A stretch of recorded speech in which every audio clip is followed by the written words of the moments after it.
السلام علیکم ورحمۃ اللہ وبرکاتہ۔ الحمدللہ، شعبان کا مہینہ چل رہا ہے اور شعبان المعظم کا مہینہ بڑی عظمت اور خیر و برکت کا مہینہ ہے، جس مہینے میں خاص طور پر اگلے سال تک کے اللہ تعالیٰ فیصلے تجویز فرما کر فرشتوں کے سپرد کرتے ہیں۔ خود رسول اکرم صلی اللہ علیہ وسلم کا بھی ارشاد ہے، وَفِيهَا أَن يُكْتَبَ كُلُّ مَوْلُودٍ مِّن بَنِي آدَمَ فِي هَذِهِ السَّنَةِ وَفِيهَا أَن يُكْتَبَ كُلُّ هَالِكٍ مِّن بَنِي آدَمَ فِي هَذِهِ السَّنَةِ وَتُرْفَعُ أَعْمَالُهُمْ وَتَنزِلُ أَرْزَاقُهُمْ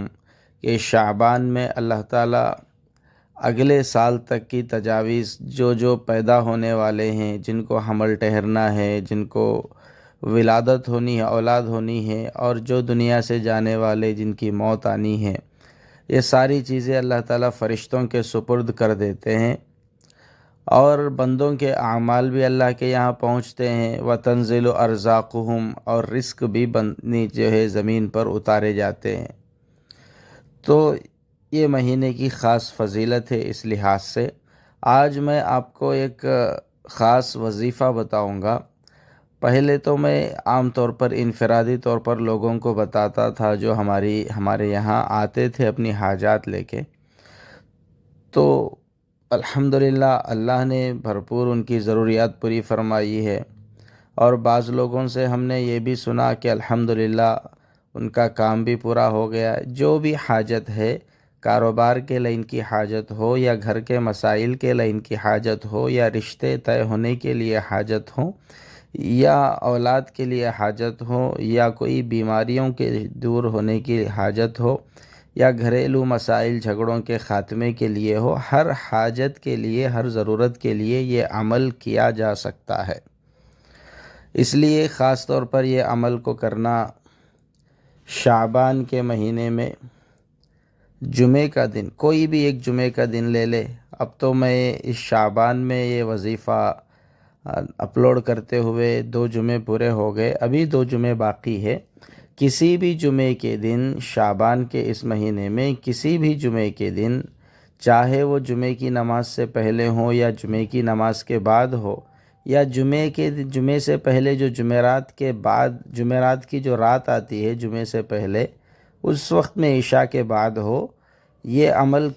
کر سکتے ہیں۔ تو اس عمل کو کر لیں۔ تھوڑا عمل لمبا عمل ہے، اس لیے فرصت کے ساتھ بیٹھ کے عمل کرنا چاہیے، اور یہ عمل آپ کو شاید نظر آ رہا ہوگا لکھا ہوا کہ عمل کرنے کا طریقہ آپ سن لیجئے، اور یہ اسکرین شاٹ بھی لے لیجئے کہ کتنی مرتبہ پڑھنا ہے۔ تو یہ عمل کرنے کا طریقہ یہ ہے کہ کسی بھی وقت جمعرات کے رات کو عشاء کے بعد،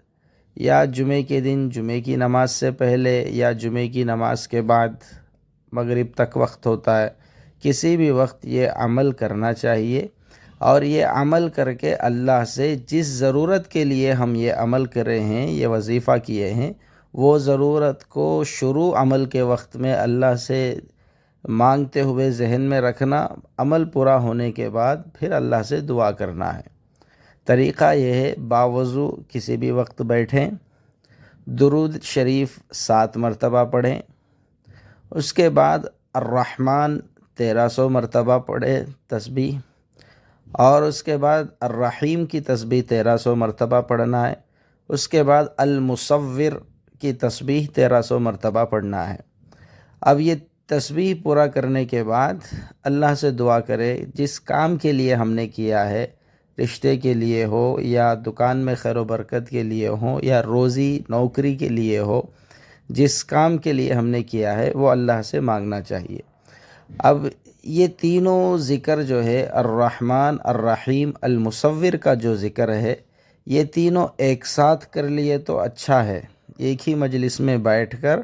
تینوں تسبیحات پورے کر لیں تو بہت اچھی بات ہے۔ اگر فرصت نہیں ملتا، موقع نہیں ملتا گھر میں،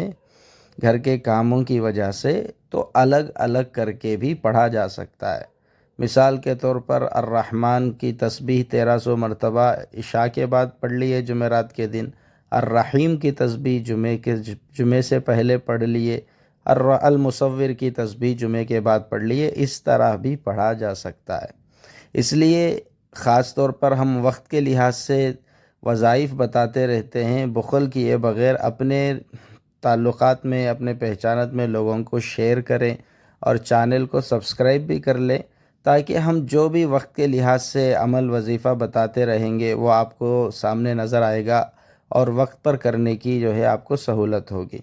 اللہ تعالیٰ سے دعا ہے کہ اللہ تعالیٰ ہمیں ہمارے عملوں میں خیر و برکت نصیب فرمائے اور ہمارے گھروں میں خیر و برکت نصیب فرمائے، آمین۔